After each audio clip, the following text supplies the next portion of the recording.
and welcome to Rewildology, the podcast that explores conservation, travel, and rewilding the planet. I'm your host, Brooke Mitchell-Norman, conservation biologist and adventure traveler. Now that the world is opening back up post-COVID, many of us are looking to fill our travel calendars with new adventures.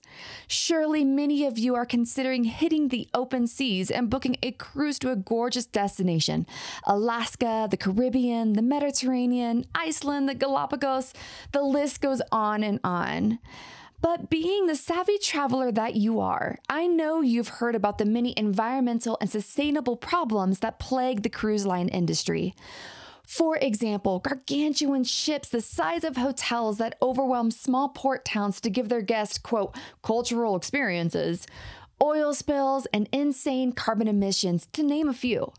With all of these problems in mind, you might be inclined to skip a cruise altogether and book a safari or visit your state's national park. While these aren't bad ideas, today I want to offer you a story of hope. That yes, it is possible to book a cruise that is sustainable and with a company that is leading the pack in green sailing. To teach us about sustainable cruising, today we are sitting down with Daniel Skjeldam, CEO of the Hurtigruten Group based in Oslo, Norway. Daniel's love for travel and sailing began at an early age when his father would take him down to the docks in Oslo to see the company's famous ships come into port.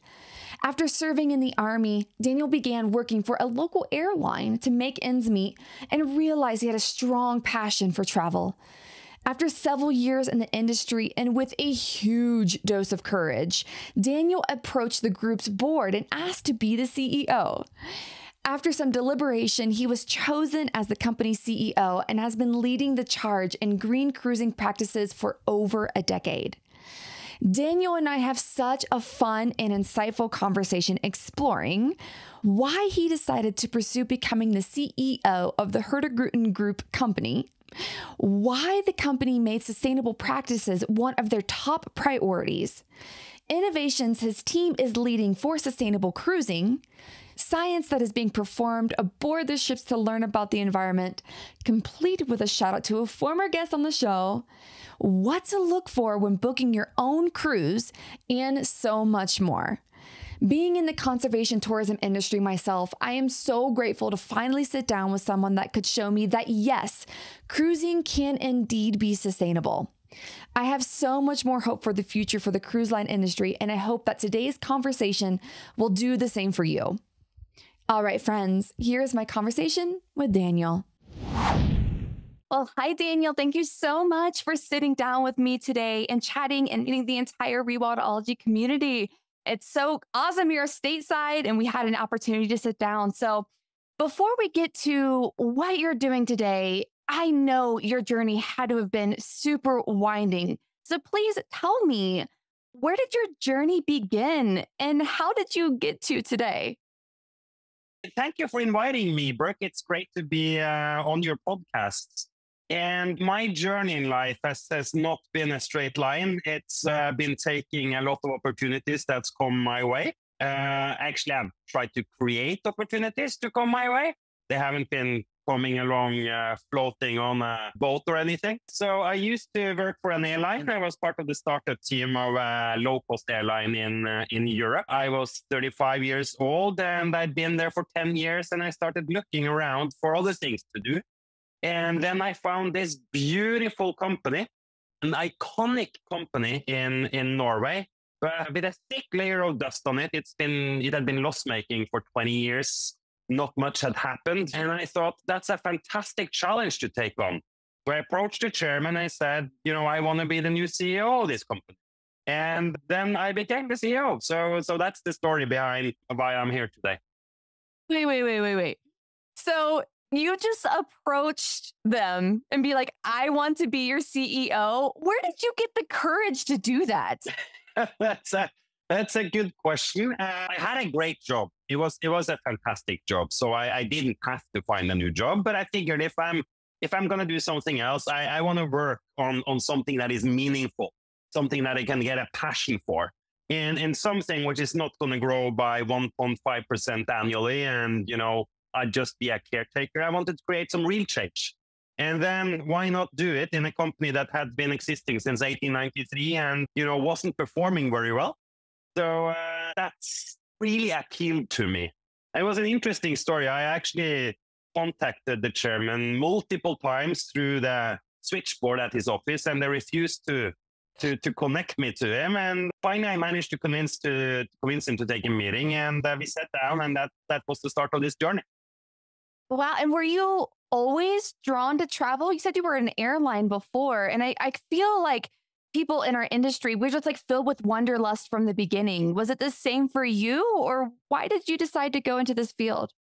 It's a bit of a coincidence, actually. I always loved traveling. I still love traveling. And I used to work as an officer in the army. And then I started in business school. And I didn't have a lot of money because I was used to getting my very nice salary in the army.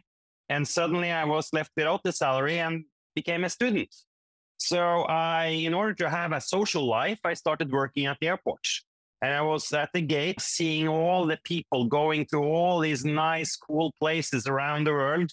And I was there dreaming about going to the same places. And that got me into a passion of the travel industry. So that's the reason for this industry. It could have been many other places, but I'm very passionate about the industry.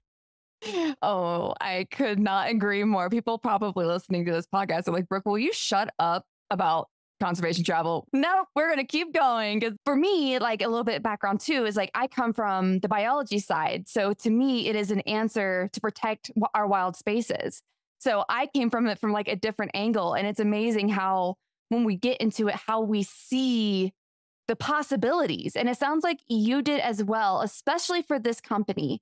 So maybe that's a perfect segue. Could you maybe take me like why them? I mean, it sounds like you were really passionate and adamant on switching your career and going to this particular company. Why? What was it about it that you were so drawn to? So Hurtigruten is an iconic company in Norway. It has operated the coastal route since 1893. And it's such an important part of the culture in Norway. Every Norwegian feel they have a share in this company. And when I was a kid, my father on Sundays used to take me down to the port to look at the ships. And we'd look at the Hurtigruten vessels that was in the port every day. There was 2 of them. And I traveled with them as a kid. And I don't think you can find any Norwegians that don't have some sort of relationship to this company. And I wanted to make it stand out on the international arena. I saw the trends of sustainable tourism. I saw the trends towards going off the beaten track. I'd been making a living sending people with low-cost airline routes to places they didn't know existed because the fare was low. And the commoditization of travel created interest towards off the beaten path places. And that's one of the things that draw me to this company, to make something out of this on the international arena, make it larger and make us more known and do some proper things. And not least, I also wanted to make it profitable. Which is important because if you have any sort of big mission, you have to keep the money coming in as well, right? Yeah, it's a very tight link with being a profitable company and being able to make investments. And after 20 years of being loss making, when I joined in 2012, it was a dire need of investments in the company. Mm. And with that, so one of the big topics of today is sustainable tourism, like you had just mentioned. And I want to ask why, essentially, because if you're coming to a company that is potentially it's not really doing well profitability wise, there are lots of ways that you can take a cruise line and make it profitable that might not be the most sustainable. So why was this a big aspect when you took over and wanted to move the company forward? So one of the things that really struck me coming into this business, and I have to be honest, I was in, I made a living, again, as I said, sending people to places that didn't know existed because the fare was low in the aviation sector. And I was not an environmentalist when I joined this company. I am now.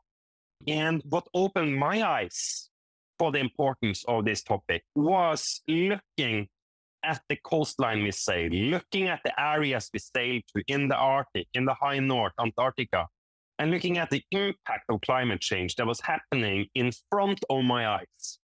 So I could be on the bridge on one of our ships with our very experienced captains and having a morning coffee, as I normally do when I'm on board our ships. And we would look at the glacier.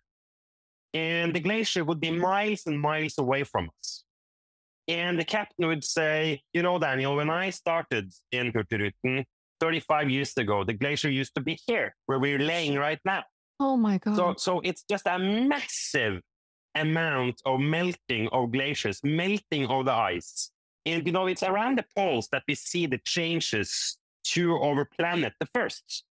It's like a bellwether for the change that's happening.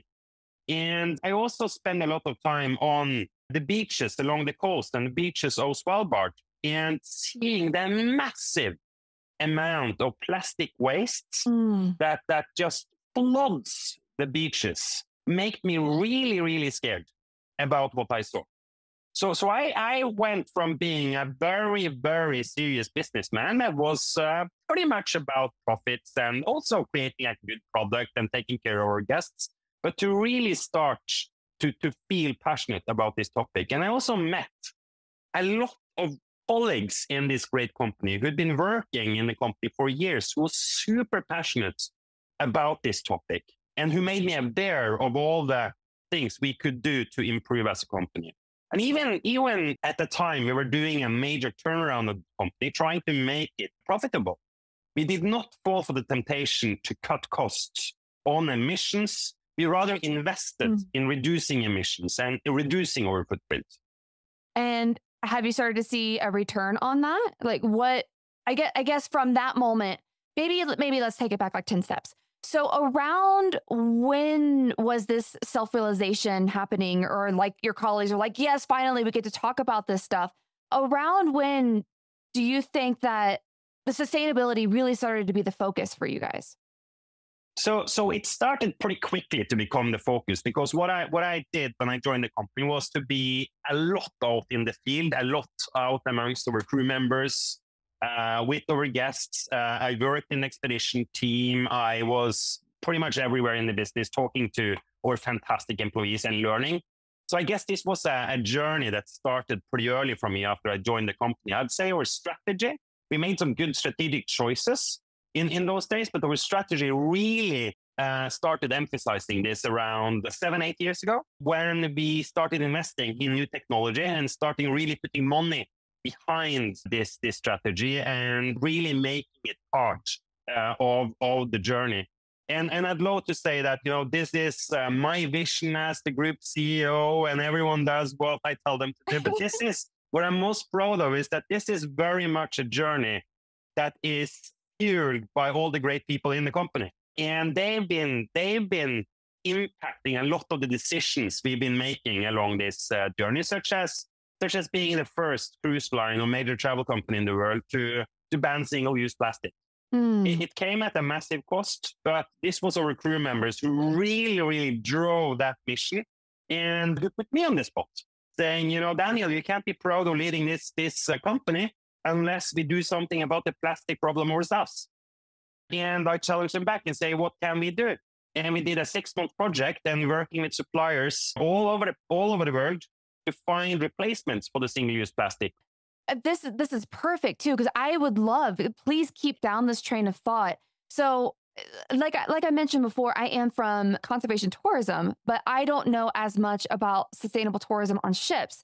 So what are some other big projects that you've all tackled? Like, how do you separate yourself from the pack on actually leading sustainable cruises? Just please, like, just spew all the awesome. Oh, yeah. Done. I will. Let's start with tech. We built the world's first battery-powered cruise ship. And we took inspiration from the car industry on electric cars. We took inspiration from the Norwegian transportation sector that's been heavily electrified over the years. And we wanted to bring this to our expedition ships. And we built the Roald Amundsen and the Fridtjof Nansen, the world's first battery hybrid powered cruise ships. we're retrofitting battery technology to our older vessels. So we're not saying, okay, this is only going to come when we build a new ship. We're also doing it on our older vessels, and we're cutting significant amount of emissions by introducing new technology to our fleet. And we also made an ambition, which is not going to be just a dream project. We're actually putting science behind a project now to have the first zero emission ship by 2030.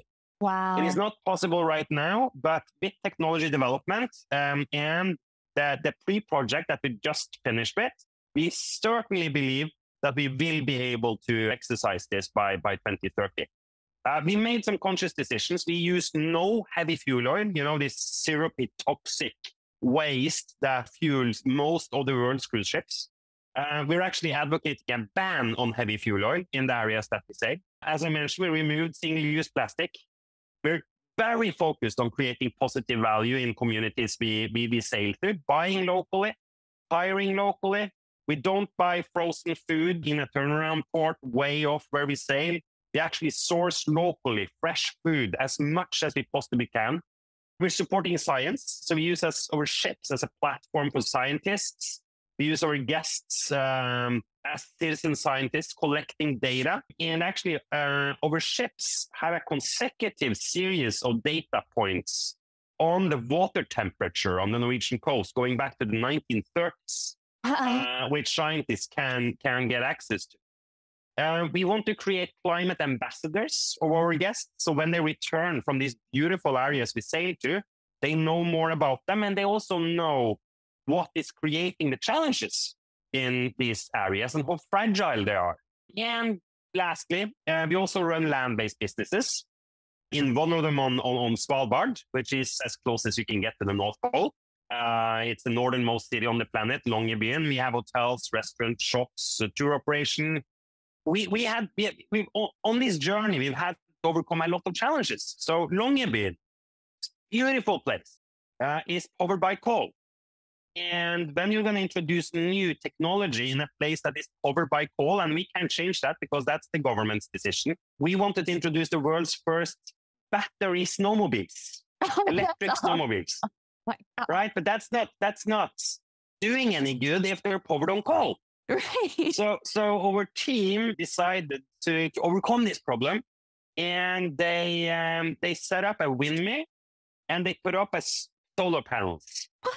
And they had to do both because Longyearbyen, it's pitch dark there in November, December, January, February, and into March. And from mid-April, there is midnight sun. But a combination of a windmill and solar panels is now powering our electric snowmobiles on Svalbard. So it is all sorts of things across our universe where our people really, really make a fantastic contribution to make us as environmentally friendly as possible. But we aren't, our ships don't run on air yet. So we're using fuel, but we have to reduce the amount of it as much as possible. And we have to bridge the gap towards us becoming zero emissions. Oh my gosh. I want one of those snowmobiles so bad. It is really cool to be on these snowmobiles. And we're introducing a lot of other new technology as well, together with big companies around the world that supplies technology. We're testing new technology on boats and other things we have up there to be in the forefront of new technology.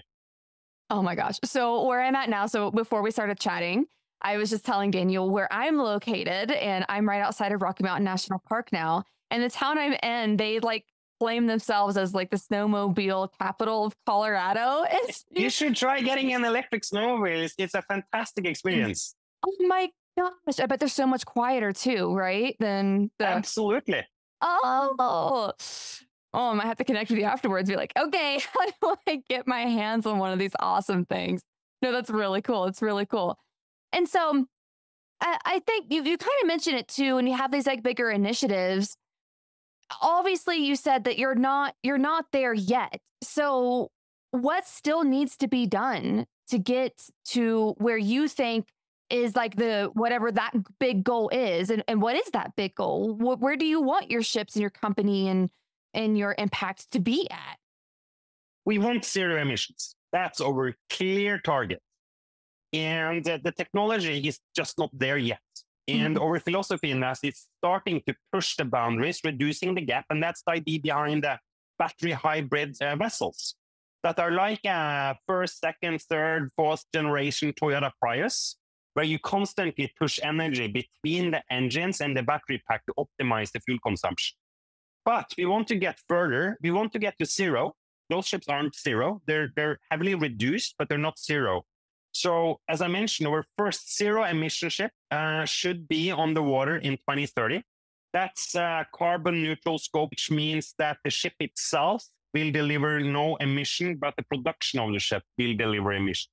We've signed up for climate science-based targets, and we are going to have a full carbon neutral scope 1 operation in 2040 across our entire fleet, and scope 3 by 2050. So it's targets which is a bit ahead, but to us, it's very important that we have a clear path to get there and that we are constantly investing in that target and not just putting it there because thinking, oh, no one will remember this by 2050, because the world is going in this direction. And I firmly believe that the companies who have a proactive approach to it will be far better off than the companies who just sit back and wait for regulation to come and catch up. We want to push regulation. We want to use our products or our technologies to show that regulation can come. And then we want to be pushing the tourism industry in this direction by proving that things are possible. Oh, yes. And this is why I definitely wanted to chat with you, because I feel like you all are leading the charge, like being the pioneers in this. Again, being in the same industry, I don't know really of any shipping company that is going to this level that you are. And I guess on that, what do you think is going to be required for all of these other, we don't need to name names, but all of these other big cruise companies to do something of what you're doing? What's it going to take? What do they have to do? Like, why aren't more cruise lines doing what you're doing? It's cost. That's the clear answer to it. All of them could reduce emissions massively by changing from heavy fuel oil to marine gas oil.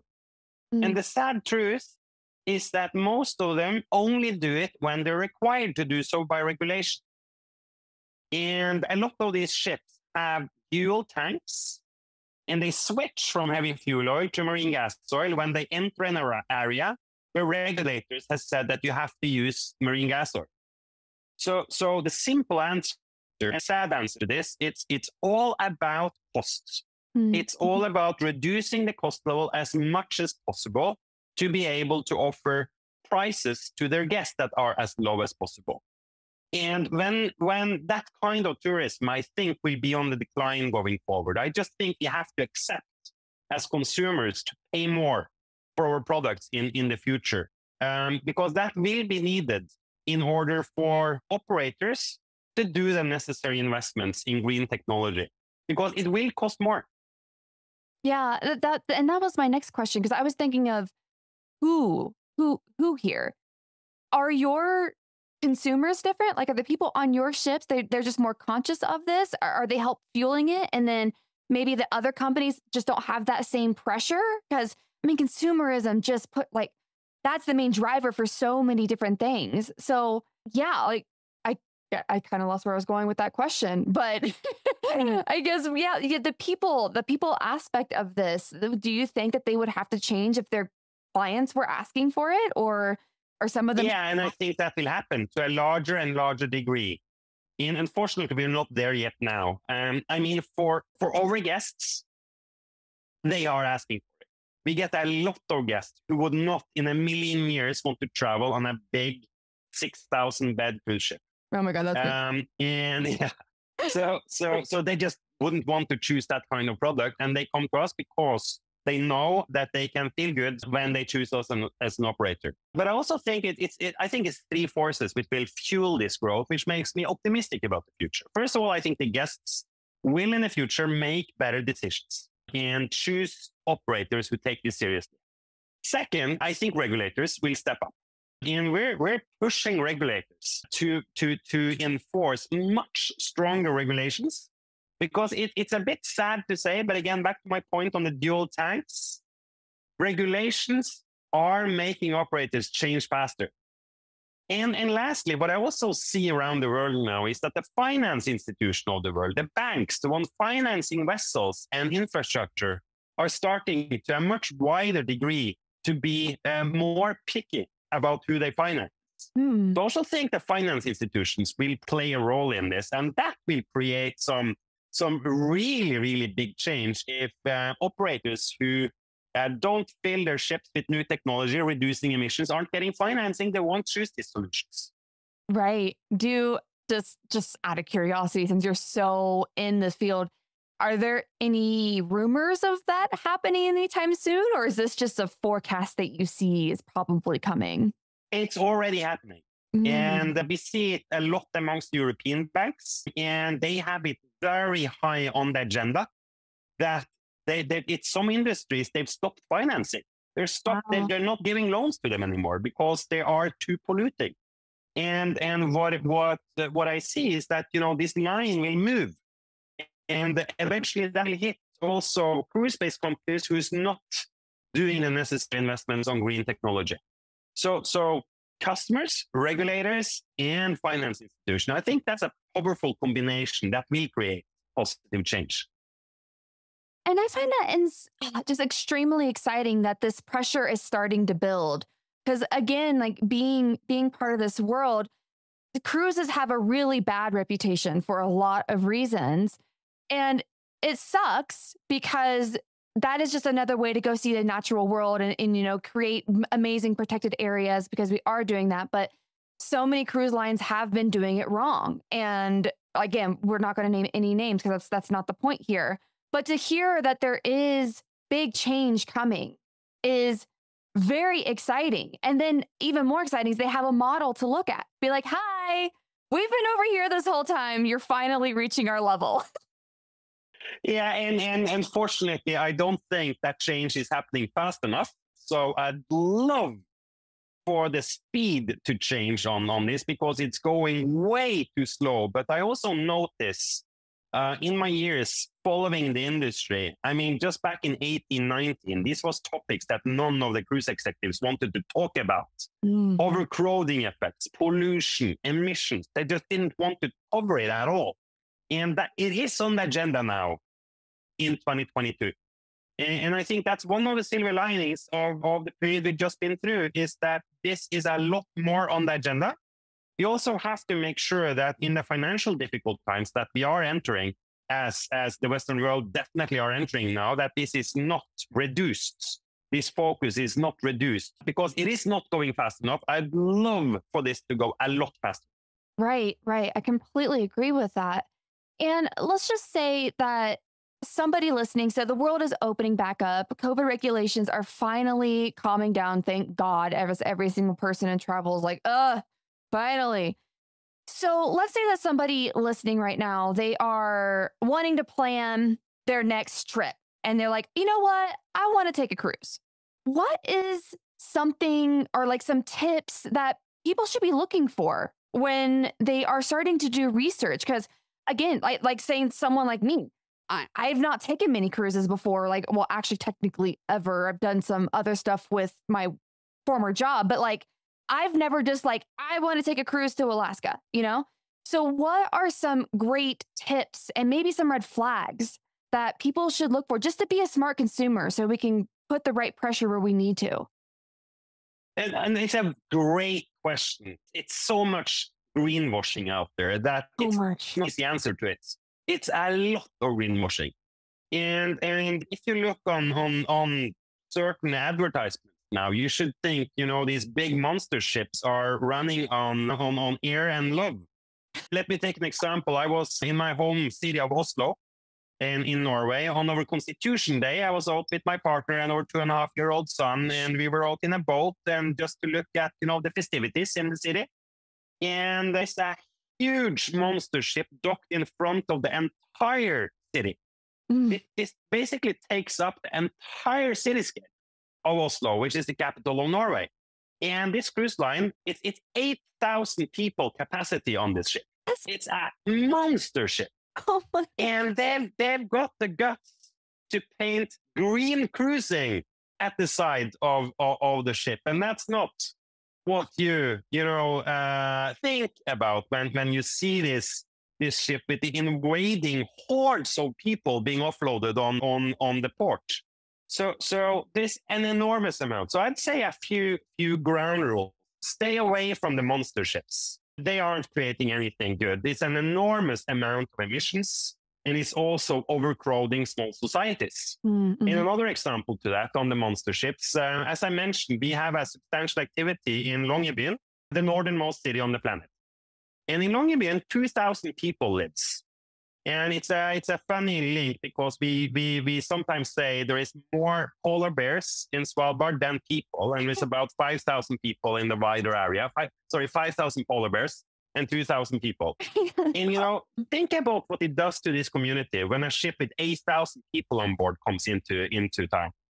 And I've been there when these ships are visiting, and it's just garbage left. You just see a vast amount of garbage left. When the hordes are coming back to their ship. And the value created is next to nothing. So I'd say first, grounded, stay away from the monster ships. Second, look through the greenwashing. Look at what the company is actually doing, not what they're saying they're gonna do. So that's two pretty clear advice, and try to choose ships with new technology.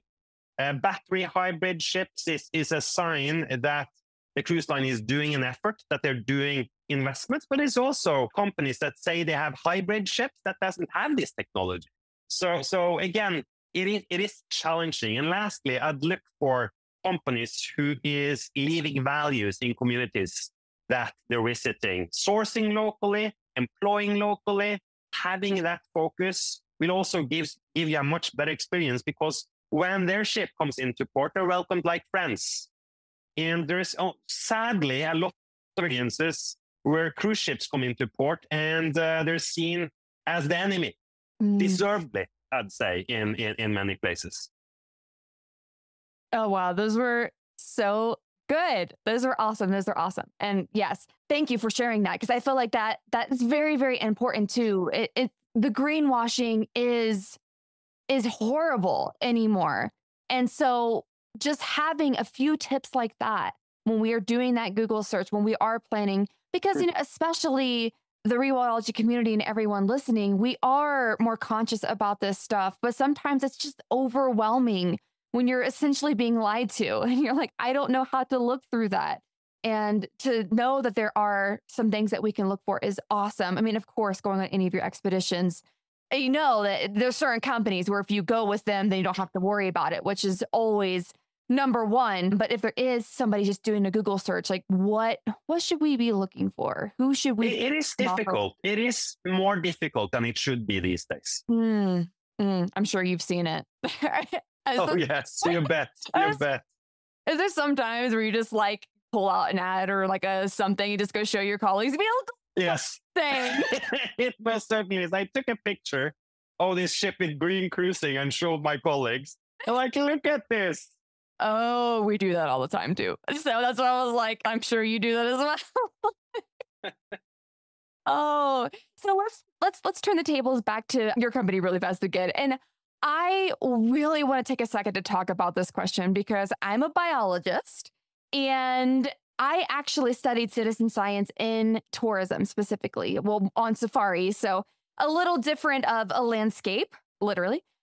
But I would love to talk about your programs a little bit. So one, why did you all feel like this was worth investing in? And what are some of the science that you all are doing and collecting? Like, what are your tourists doing? Like, yes, please teach us about your citizen science program because I'm very interested. We're going to do a lot more about it. We see that we hit a nerve on this topic, that this is something that is really engaging our guests. So first of all, we are the only cruise line that has a chief scientist employed. Wow. And she's a fantastic lady, Verena. And she's in charge of all the science programs that we have and all the collaborations that we have. All our expedition ships are equipped with science centers. Instead, we don't have a casino in any of our ships, but we do have science centers. Wow. And in these science centers, mostly they're for our citizen science projects and teaching our guests about the destinations we're in and letting them do citizen science. But we also have PhDs from science institutions writing their thesis on board our ships. And they're using our labs on board for their science work. So it's twofold. And our ambition is to create ambassadors of the region, and citizen science is a part of that. So the longest consecutive work we have goes, as I mentioned, back to the 1930s of taking water samples on the Norwegian coast. We also take water samples now in all areas we sail to, collecting data from the water in the regions we sail to. But some of the other things we're doing, guests are reporting animal life. And that's populating science databases. We're cooperating with a project called Happy Way. Oh, that's an app. Yeah, that's an app, and our guests take part in using that. We supported the project through Hurtigruten Foundation as well. We also support the Penguin Watch project because we are so many places, and when our guests make these observations and they populate the databases with it, it's really valuable for scientists. We do measuring the plankton level in the waters we sail, and that's a project we do together with Fjord Phyto. Allison on. He's our key representative on that. She's taken so many of our guests on citizen science boats. Oh, Allison, I can't wait to tell her about this. Yeah. And then another example, our guests do observation of the skies, taking pictures, analyzing cloud formations, and sending that back. So it's a multitude of science institutions we're cooperating with. And I think this is just a start. We'll do this to a much wider degree going forward, because it's really engaging our guests. It's a learning thing. And it's creating ambassadors for the region. And we're doing something really good on top of being a cruise, an expedition cruise. Absolutely. It's just impossible going on the other side of this. The researchers, they just can't be everywhere at once. But safari vehicles, cruise ships, travelers, we are everywhere. We are seeing, and especially nature-based tourism, people who are going to see these natural areas, we're seeing things that there's no way a researcher could see. So I can only imagine how many, actually, do you know how many data points or how many things that your travelers have input into these systems, or any statistics like that? It's a massive amount of data points being created. And I 100% agree with you on, let's use all the tourists out there, whether it's safari or expedition cruise or whether they are. And Happy Whale is such a cool example of an app that easily makes this accessible to you on the deck of a ship, for instance, just making these photos and populating the databases. And that's a very powerful tool for the scientists to use.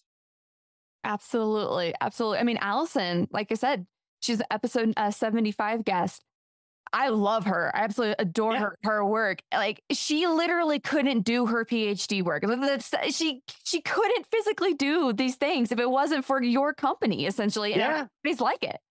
It's a fantastic story with Alison. And not only does she do citizen science with our guests and doing her own science, but she's also holding lecture for our guests on her project when she's on board our ships. So it's a fantastic collaboration that we have. I had literally no clue. Allison, this is unbelievable. I swear to God, that we are people in conservation in this world. We're 1 to 2 connections away from everybody. Yes, very much so. Very much so. Yeah. Oh, that is fantastic. So let's just take a second, and I want to switch the gears a little bit and chat more about you and your story. So obviously, I'm sure that being a CEO, while that title is phenomenal and you've done so many incredible things, there's no way that your road has been easy or straight or anything like that. Is there a struggle that you've had to go through and overcome that you would be okay sharing with us? Just anything that maybe you've had that was kind of difficult that you're proud of to get through? I think it's as I said initially, it's not a direct line of neither my life or my career. I think the last years with COVID has been by far the most challenging time. And we had to do some really really tough decisions during COVID. We were going from full steam and every lamp was green to full stop in a matter of days.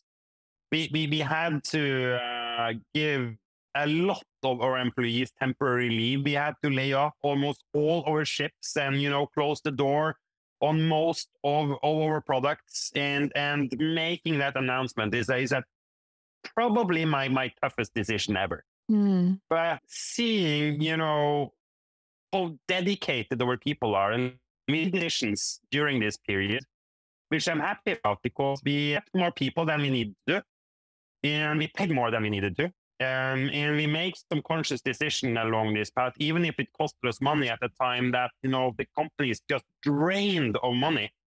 That meant that we were able to get most of our great people back when the business was opening again. But I'd say these 2.5 years, my beard used to be black before these last 2.5 years. It's been a massive, massive challenge for the industry, for our people, not knowing when to come back and all the uncertainty out there. I think none of my previous experiences compared to the last 2.5 years. Oh, I can only fathom. Because I used to work for a pretty big, well-known conservation tourism company that was owned by a well-known shipping company. So I was directly affected by these decisions. So I can only imagine the sleepless nights that you had to essentially suffer through to get through this hellacious time, especially not knowing the timeline, but knowing that you were able to bring people back. Like that's wonderful because But hearing all the stories of people, that had to leave their job, that had uncertainty, that had to sell their home, and all the people that's been affected by the last 2.5 years, their stories, it's strong to hear. But it's also really, really strong to see everyone back on the ships, on the hotels, on the products with, guests around them and doing what they love. That's also very, very powerful to see and makes me truly happy.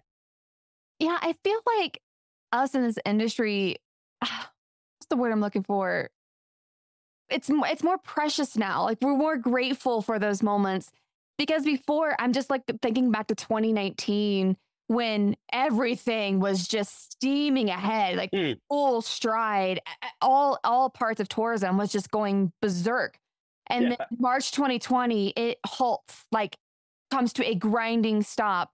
And I think now just getting those reports back from the field, just they feel they just, I don't know. I'm just so much more grateful for them now. Just And seeing the guests as well return and seeing over people in the company, meeting the guests again and returning guests and seeing, the passion and the love for each other. It is really, really nice to see. So I think everyone has come back after these years, just appreciating everything more yeah. than we might have done before COVID. And also on sustainability, it's been an awakening for many people over the last 2 years, seeing blue skies for the first time, seeing, the streams with the proper blue color that it should have, and, seeing stars on the skies for the first time. It's been a bit of an epiphany for a lot of people, I think, during these last 2.5 years. Yeah. And if anything, tourism is coming back even stronger in a way because all of us had this realization that we might not be able to go to these places again. And Yes. this might be our last time. And so go do it now. Yeah. And I would never say that these 2.5 years has been good for anything, but that's the silver lining of it. People have been reading up and dreaming about these type of places, and I think people have realized that overcrowded places and this kind of mass tourism that we saw on its most negative in some places before COVID is not sustainable. Right, right. And that's super powerful as well. So, staying on you, what would you say is your ultimate goal then? Like, why do you get out of bed every day? It's a great question. I think for me, it's building a company which is a positive force for change. I think that's my main driver. So creating something that has a lasting impact on our sector that changes tourism for good is my main force. That's really giving me a lot of energy. And the second thing is our people, meeting them, doing what they love on board our ships, in our hotels, seeing them, talking to them, being with them. I think those two things is great. And when I have miserable times in the office and endless meetings, and then what I do, I get out with our products, with our people, and I just need to spend a day, and then I'm feeling good again and can go back to the office and do what I need to do in this role. Yeah, there's a lot of not sexy stuff, is what I say pretty much. Oh, it is. There is a lot of non-sexy stuff in this role, and but being on board, being in the field with our people is what gives me energy. That's wonderful. Yeah. So many people are like, "Oh, where are you at now?" I'm like, "Trust me, I am still in the office." So this next question, I'm really excited to ask you, especially after hearing how courageous you were and getting your role. Imposter syndrome is very real. And I've come to find after sitting down with so many people now, it's very common in conservation and sustainability. So seeing, everything that you've accomplished and going through so much, what advice or message would you like to share with anyone listening? I've heard a lot about imposter syndrome, and I think don't worry too much about what people around you are thinking. Worry mostly about having fun on what you're doing, and make sure your work gives you more energy than it takes, Mm. or you should change what you do. So I think I've seen a lot of people, especially leaders, to identify so much with their title or their position that's their only persona. And for me, I've always made sure that my life is a lot more than my title or my position. I've never in my life got energy from a title or a position. I've gotten energy from having fun, creating change, and that's been a consecutive path on all my jobs. From I started as a gate agent at the airport, I had proper fun. Even if I did it to earn money for social activities, extracurricular activities at my business school, it was proper fun. And if you don't have fun anymore, stop doing it and not identify fully with job or a title. And surround yourself with people doing completely different things. And I especially think that's important also in our field. Surround ourselves with people who do completely different things to get a different perspective on things. That's really, really valuable. And I find I actually can have use for it in my work as well. A lot of my friends don't have any idea what I do at work. They know what I do as a title, but they don't know what it is. And that's fantastic. It's refreshing. And I learn from them on completely other things. Oh, gosh. Yes. That was so good. That was so good. I advocate for that as well. It's like, do the people surrounding you look like you, act like you, have the same political views as you, do what you do? And if that's the case, then maybe you should mix it up a little bit because Yes. you never know what ideas will come or perspective you'll get if you sit down with someone else.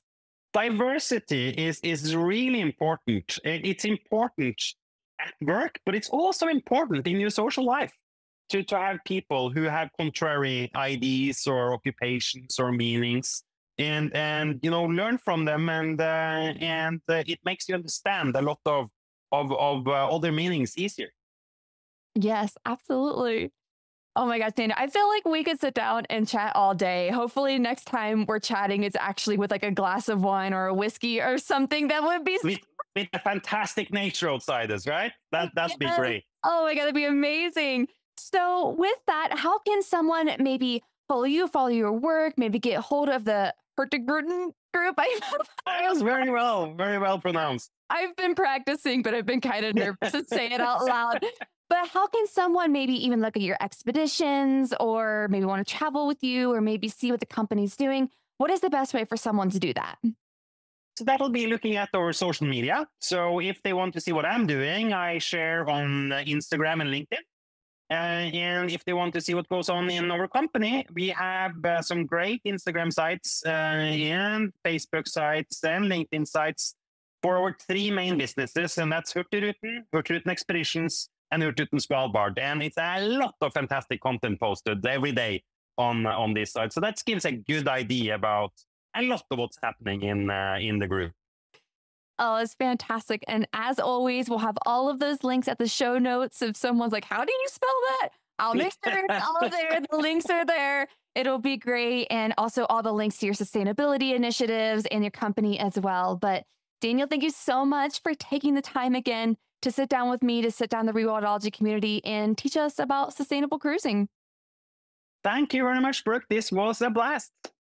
Who else feels like they can finally go on a cruise guilt-free? I personally struggled a lot with the cruising industry before meeting Daniel, and I'm very grateful to have him on the show and reassure us that there are cruise companies out there that are at the forefront of sustainable cruising. To learn more about Hurtigruten's sustainable initiatives and to maybe book a cruise for yourself, check out the show notes for this episode at rewildology.com and click on the links to the company's websites. If you have a specific question you'd like to discuss about today's topic, head on over to the Rewildology YouTube channel and submit your question in the comment section of today's episode. Some of you have reached out and asked how you can support the show. Well, I'm happy to share that there are several ways to do so. Some zero-cost ways include subscribing to the podcast on your favorite streaming app, leaving a rating and review to boost the algorithm, which will present the podcast to more listeners, signing up for the weekly Rewildology newsletter at rewildology.com, subscribing to the YouTube channel, and following the show on your favorite social media app. If you would like to financially support the show and help us keep these stories on the airwaves, consider making a monetary donation at the website or purchase a piece of swag to show off your Rewildology love. At least 10% of proceeds from this podcast will be donated to our conservation partners. I'd also like to extend a special thanks to Heather Valley, the show's audio and video producer, for making the show sound and look awesome, and Focusrite for powering the podcast sound. If you'd like to see the Focusrite gear we use to record the show, head on over to rewildology.com and check out Nature Podcasting under the Resources tab. Until next time, friends, together we'll rewild the planet. Hey, thanks again for listening to this episode of Rewildology. If you like what you heard, hit that subscribe button to never miss a future episode. Do you have a cool environmental organization, travel, story, or research that you'd like to share? Let me know at rewildology.com. Until next time, friends, together we will rewild the planet.